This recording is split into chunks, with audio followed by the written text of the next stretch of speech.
ఎన్నికై మొదటిసారి ఈ సభలో మాట్లాడే అవకాశం ఇచ్చినందుకు మీకు ప్రత్యేక ధన్యవాదాలు తెలుపుకుంటున్నాను అధ్యక్ష. ముందుగా మా నారాయణపేట నియోజకవర్గం అంటే ఎప్పుడైనా గుర్తొచ్చేది వెనుకబడ్డ ప్రాంతం, ఎప్పుడు కూడా పట్టించుకోలేదు, నీళ్ళ సమస్య చాలా ఎక్కువగా ఉంటుంది.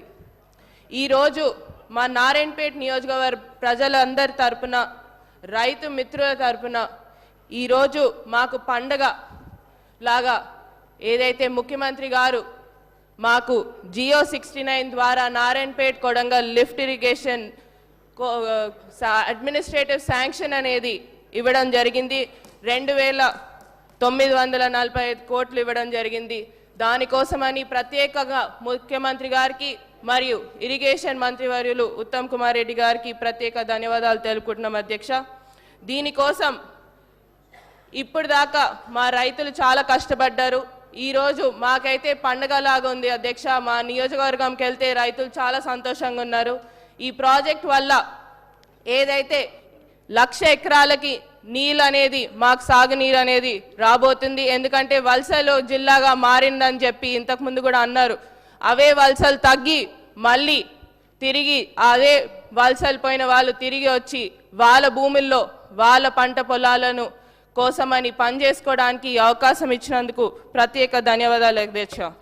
దీంతో పాటు రెండే సమస్యలు అధ్యక్ష. మా దాంట్లో ఉన్నది ఏంటంటే మెయిన్గా నారాయణపేట్ అంటే గుర్తొచ్చేది చేనేత రంగం అధ్యక్ష.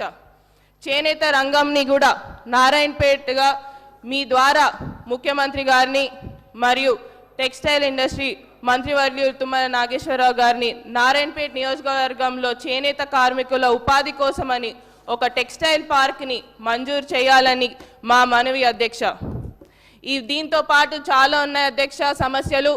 ముఖ్యంగా యువకులకు ఉపాధి కల్పించాలని దానికోసమని ప్రత్యేకంగా ఇండస్ట్రియల్ పార్క్ కానివ్వండి, ఫుడ్ ప్రాసెసింగ్ యూనిట్ కానివ్వండి, ఇలాంటి ఏర్పాట్లు చేస్తే మాకు అక్కడ ఉన్న యువకులు అన్ఎంప్లాయ్మెంట్గా చాలామంది ఉన్నారు అధ్యక్ష, వారికి కూడా ఉపాధి అందుతుందని తెలియజేసుకుంటూ, దీంతో పాటు చివరిగా నేను డాక్టర్ కాబట్టి అధ్యక్ష ఒకటే, అక్కడ మాకు స్టాఫ్ అనేది చాలా తక్కువ ఉంది అధ్యక్ష.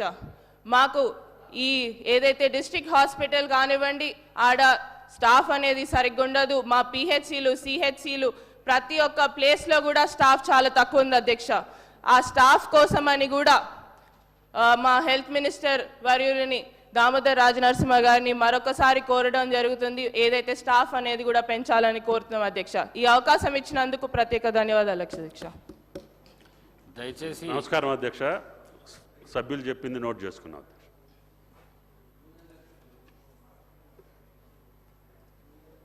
దూషించినా నోటికొచ్చినట్టు మాట్లాడినా మీరు కనీసం మళ్ళీ మాకు అవకాశం కూడా ఇవ్వట్లేదు. మొదలు డిమాండ్ సార్, దయచేసి కడియం శ్రీహరి గారి పట్ల వారు చేసిన అనుచిత వ్యాఖ్యలను తొలగించండి రికార్డుల నుంచి. దయచేసి వారిని ఉపసంహరించుకోమని చెప్పి కూడా నా విజ్ఞప్తి నెంబర్ 1. రెండవది సార్, వారు ఉప ముఖ్యమంత్రిగా పనిచేసిన పెద్దలు, దాదాపు 15 ఏళ్లు మంత్రిగా పనిచేసిన సీనియర్ నాయకులు గౌరవనీయులు పెద్దలు కడియం శ్రీహరి గారి పట్ల వాళ్ళ రాజగోపాల్ రెడ్డి గారు చేసిన వ్యాఖ్యలు సబబు కాదు సార్. దాన్ని దయచేసి తొలగించాలి రికార్డుల నుంచి అనేది నెంబర్ 1 సార్. రెండవది రాజగోపాల్, మీరు కూడా ఒకటి సార్ ఒక విషయం మాకు క్లియర్గా చెప్పండి. మా సభ్యులు లేచి అడిగితే మరి సభ్యులకైతే ఒకటే హక్కు ఉంటుంది సార్. అందరి సభ్యులకు 119 మంది సభ్యులకు ఒకటే రకమైన హక్కు ఉంటుంది. మా సభ్యులు అడిగితేనేమో మైకు రావడం లేదు. మరి వాళ్ళ అవతల వైపు ట్రెజరీ బెంచెస్లోంచి సభ్యులు అడిగినా మైక్ ఇస్తున్నారు, ఎప్పుడు అడిగినా మైక్ ఇస్తున్నారు. వాళ్ళని మాట్లాడమని మీరే మరి మోటివేట్ చేస్తున్నారు. దయచేసి నా విజ్ఞప్తి మీతోని, అందరు సభ్యులను ఒకటే ఘాటను ఒకటే పద్ధతిలో చూడాలి తప్ప ఈ రకంగా చూడడం ఇది భావ్యం కాదు కదా సార్. మీరు కూడా దయచేసి ఈ విషయంలో పునరాలోచించాలని విజ్ఞప్తి. ముందు రాజగోపాల్ రెడ్డి గారు మాట్లాడిన మాటలను దయచేసి మరి రికార్డుల నుంచి తొలగించాలని మిమ్మల్ని కోరుతా ఉన్నా అధ్యక్ష. వారు కూడా ఉపసంహరించుకుంటే వారి గౌరవం దక్కుతుంది. అట్లా మాట్లాడడం ఒక సీనియర్ దళిత నాయకుడి పట్ల, ఒక సీనియర్ దళిత మంత్రి పట్ల, గతంలో 15 ఏళ్లు మంత్రిగా పనిచేసిన పెద్దల పట్ల ఆ రకంగా మాట్లాడడం వారికి మంచిది కాదు. ఉపసంహరించుకోమనండి, లేదా మీరైనా రికార్డుల నుంచి తొలగించాలనేది డిమాండ్. రెండవ మాట అధ్యక్ష, ఇందాక నాకు మీరు మైక్ ఇవ్వలేదు, ఇప్పుడు ఇచ్చినారు అనుకుంటున్నాను. దానికోసమే ఇందాక పొన్నం ప్రభాకర్ గారు మాట్లాడినప్పుడు నేను వారంటే నాకు గౌరవం ఉంది అధ్యక్ష. పొన్నం ప్రభాకర్ గారు నేను 2009 నుంచి కలిసి పనిచేసిన సహచరులు. ఆనాడు వారు ఎంపీగా, నేను ఎమ్మెల్యేగా మొదటిసారి గెలిచినాం. అప్పటి నుంచి కలిసి పనిచేసినాం. కానీ సత్యదూరమైన మాటలు చెప్తుంటే, వాస్తవానికి విరుద్ధమైన మాటలు చెప్తుంటే బాధతో తప్పకుండా అన్నాం అధ్యక్ష. కానీ వారు కూడా గౌరవ మంత్రి వారు ఈరోజు గౌరవ మంత్రి గారు తప్పకుండా ఆలోచించాలి, మాట్లాడేటప్పుడు ఒకటికి రెండుసార్లు ఆలోచించాలి. ఇవాళ వారి నియోజకవర్గంలో హుస్నాబాద్లో గౌరవెల్లి అనే రిజర్వాయర్ పూర్తయి ట్రయల్ రన్ అయిన మాట వాస్తవం కాదా అధ్యక్ష? ఇవాళ హుస్నాబాద్లో ప్రజలకు తెలియదా? వేములవాడ నియోజకవర్గంలో మలకపేట రిజర్వాయర్ మొత్తం పూర్తయి అందులో 1 టీఎంసీ నీళ్లున్న మాట వాస్తవం కాదా అధ్యక్ష? ఇవాళ కాళేశ్వరం గురించి మాట్లాడి అదేమి జరగనట్టు నేను మేడిగడ్డకు పోయి వచ్చి మా మీద బురద జల్లే ప్రయత్నం ఏదైతే చేస్తున్నారో అధ్యక్ష, నేను గౌరవ సభ్యులకు తమరి ద్వారా తెలియజేసేది అధ్యక్ష ఒకటే ఒక్క మాట అధ్యక్ష, కాళేశ్వరం అనేది ఒక బరాజ్ కాదు అధ్యక్ష.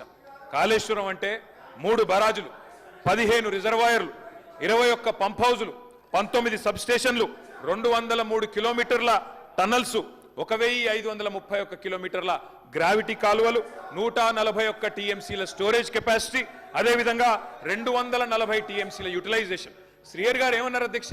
శ్రీయర్ గారు ఒకటే మాట అన్నారు, స్టెబిలైజేషన్ కూడా తీసుకోవాలి ఒక ప్రాజెక్టులో. కొత్తగా 97,000 కూడా నీళ్ళు ఇయ్యలేదని మాట్లాడితే స్థిరీకరించబడ్డ ఆయకట్టు ఎంత అని అధికారిని అడుగుతుంటే ముఖ్యమంత్రి గారు మాట్లాడనీయలేదన్నారు. గొప్ప ఉదాహరణ నా నియోజకవర్గం అధ్యక్ష. మా దగ్గర అప్పర్ మానేర్ అనే ప్రాజెక్టు నిజాం టైంలో కట్టినారు అధ్యక్ష, 45లో కట్టినారు. ఆ అప్పర్ మానేర్ అనే ప్రాజెక్టు కోసం ఆనాడు రాజశేఖర రెడ్డి గారి ఆనాడు ప్రభుత్వం ఉన్నప్పుడు కూడా పాదయాత్రలు జరిగినాయి. దాన్ని ఎప్పటికప్పుడు స్థిరీకరించాలని నింపాలనే ప్రయత్నాలు జరిగినాయి. కానీ ఎప్పుడు నింపబడ్డది అధ్యక్ష? మొత్తానికి మల్లన్న సాగర్ కట్టిన తర్వాత మల్లన్న సాగర్ నుంచి వచ్చే కాలువ ద్వారా ఎప్పుడైతే కూడవెల్లిలోకి నీళ్ళు వచ్చినాయో, కూడవెల్లి వాగులోకి ఈరోజు ఏప్రిల్లో ఎర్రటి ఎండల్లో కూడా మా మిడ్ మానేరు మా అప్పర్ మానేరు ఎండుతున్న మాట వాస్తవమా కాదా? మా కరీంనగర్ జిల్లా శాసనసభ్యులు వారికి తెలుసు అధ్యక్ష, శ్రీధర్ బాబు గారికి, పొన్నం ప్రభాకర్ గారికి. అందుకే ఆ బాధతోనే మేము చెప్పింది, గౌరవెల్లి అయినా, మలక్పేట్ రిజర్వాయర్ అయినా, అదేవిధంగా మా అప్పర్ మానేర్ అయినా, స్థిరీకరించబడ్డ సింగూర్ అయినా, స్థిరీకరించబడ్డ నిజాం సాగర్ అయినా, ఎస్ఆర్ఎస్పి పునరుజ్జీవమైనా, ఇవన్నీ కూడా కాళేశ్వరం ద్వారా జరిగిన మాట వాస్తవం అధ్యక్ష. అందుకే గౌరవ మంత్రి గారిని, ప్రభాకర్ గారు అంటే నాకు గౌరవం, ఎందుకంటే ఉద్యమ సహచరుడు. ఆనాడు పార్లమెంట్లో వీరోచితంగా పోరాడింది కాబట్టి మా నాయకుడు కేసీఆర్ గారు కూడా కరీంనగర్లో, ఇక్కడ అక్కడ కాదు అధ్యక్ష, కరీంనగర్కి వచ్చే బహిరంగ సభలోనే వారిని అభినందించారు. కాబట్టి మాకు అట్లాంటి మంత్రి గారిని అగౌరవపరిచే కుసంస్కారం లేదు. కానీ మంత్రి గారు కూడా వాస్తవాలు చెప్పాలి అధ్యక్ష. గౌరవెల్లి పూర్తయిన మాట వాస్తవం, ఎన్జీటీ స్టే ఉన్న మాట వాస్తవం, మలక్పేట పూర్తయిన మాట వాస్తవం, ట్రయల్స్ జరిగిన మాట వాస్తవం. కాళేశ్వరంలో, ఇంత పెద్ద కాళేశ్వరంలో 3 బరాజులు, అదేవిధంగా 15 రిజర్వాయర్లు ఉండే కాళేశ్వరంలో ఒక్క బరాజులో 3-4 పిల్లర్లకు ఇబ్బంది జరిగితే దాన్ని రిపేర్ చేయండి. ఇప్పుడే మా గౌరవ పెద్దలు కడియం శ్రీయర్ గారు డిమాండ్ చేసినారు, దాన్ని రిపేర్ చేయండి. రైతుల మీద కోపం పెంచుకోకండి. కేసీఆర్ గారి మీద కోపం ఉంటే, రాజకీయంగా ప్రయోజనం కావాలనుకుంటే ప్రయత్నం చేయండి. కానీ ఆ ప్రాంత రైతాంగం పట్ల కక్ష కట్టవద్దు. నింపండి, మేడిగడ్డ నింపండి, కాళేశ్వరంలో పంపింగ్ స్టార్ట్ చేయండి. వాళ్ళ 5,000 క్యూసెక్ల నీళ్లు కిందికి పోతున్నాయి. ఇది రాజగోపాల్ రెడ్డి గారు. అధ్యక్ష, ఇప్పుడు నేను ఏమంటున్నా, అంత గొప్ప మనసున్న మనిషి కదా కేటీఆర్ గారు, అంత గొప్ప మనసున్న మనిషి. రాజగోపాల్ రెడ్డి గారు ఒక్క నిమిషం